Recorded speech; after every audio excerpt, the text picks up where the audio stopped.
네, 진보당 부대변인 김도연입니다. 오전 브리핑 시작하겠습니다. 총 3건입니다.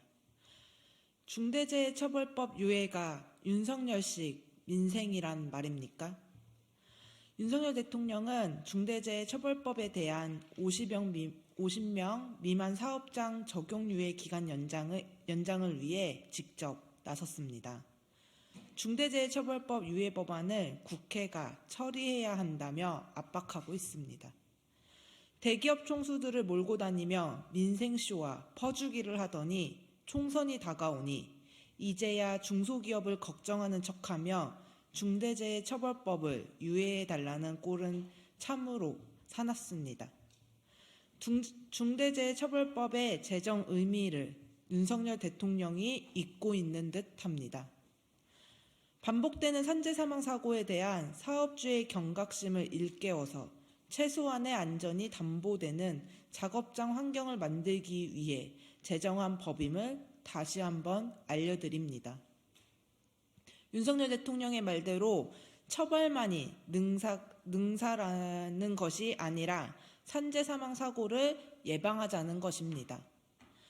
여전히 전체 산업재해자 중 60%가 50인 미만 사업장에서 일어나고 있습니다. 사실상 중대재해처벌법은 오히려 중소기업들에게 더 시급한 법입니다. 설마 윤석열 대통령은 노동자의 목숨을 담보로 기업 운영해도 된다는 생각을 갖고 있는 것은 아닌지 의심스럽습니다.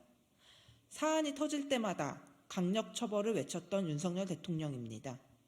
민생은 기업 총수와 토론회로 챙겨지는 것이 아닙니다.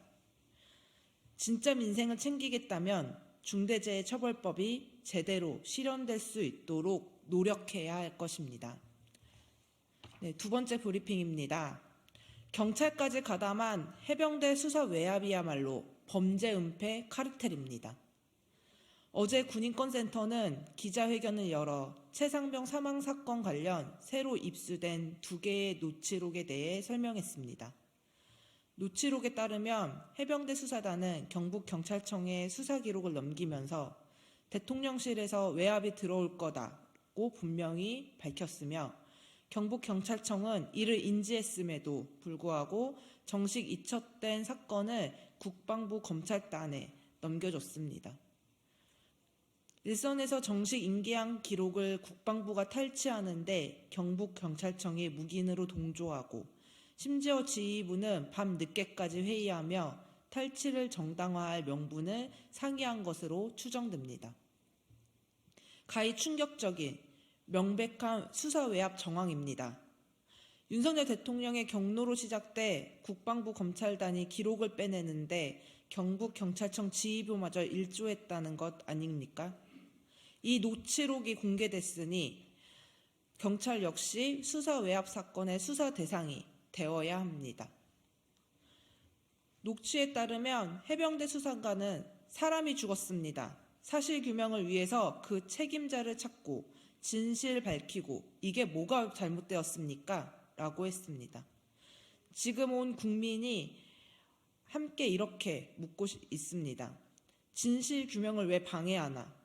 일선의 수사, 정식 절차를 밟아 이첩돼서 진행되었으면 될 일을 뒤튼 것이 누구인지 명명백백 밝혀 그 책임을 물어야 합니다. 대통령실, 국방부, 경찰까지 일사불란하게 수사 외압을 하는 것이야말로 범죄 은폐 카르텔입니다.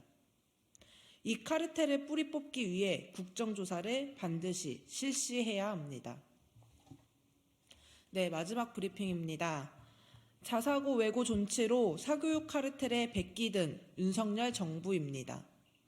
교육부가 자사고 외고 등을 유지하겠다는 입장입니다. 이주 교육부 장관은 지난 정부의 평준화 정책을 바로잡고 교육 선택권을 보장하겠다는 입장입니다. 청소년을 또다시 특권교육, 경쟁교육으로 내모는 처사에 속에선 열불이 나는 지경입니다. 교육부는 자사고 존치의 대가로 20%는 지역 인재를 선발하겠다며 대안을 냈지만 주소만 옮기면 가능한 선발에 오히려 유령 전입이 늘어날까 우려스럽습니다. 현대판 맹모 삼천지교를 맞닥뜨릴 수도 있겠습니다. 뿐만 아니라 보호자의 재력에 따라 진학이 결정될 현실도 우려스럽습니다.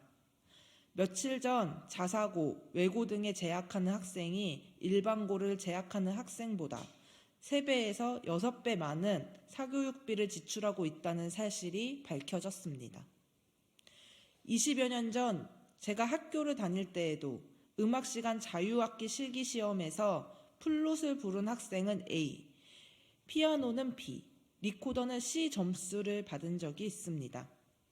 집안 경제력에 따라 점수가 달라지는 현실은 익히 모두가 알고 있습니다. 결국 윤석열 정부는 사교육 카르텔에 백기를 든 셈입니다. 박근혜 정부 시절 최순실의 딸 정유라 씨가 얘기한 너희 부모를 탓해 라는 말이 다시금 들리는 것 같습니다. 이미 진보당은 해법을 제시했습니다. 지금 필요한 것은 고교 서열화를 통한 경쟁 교육이 아닌 공교육의 강화입니다. 여전히 유효함을 명확히 알려드립니다. 이상입니다.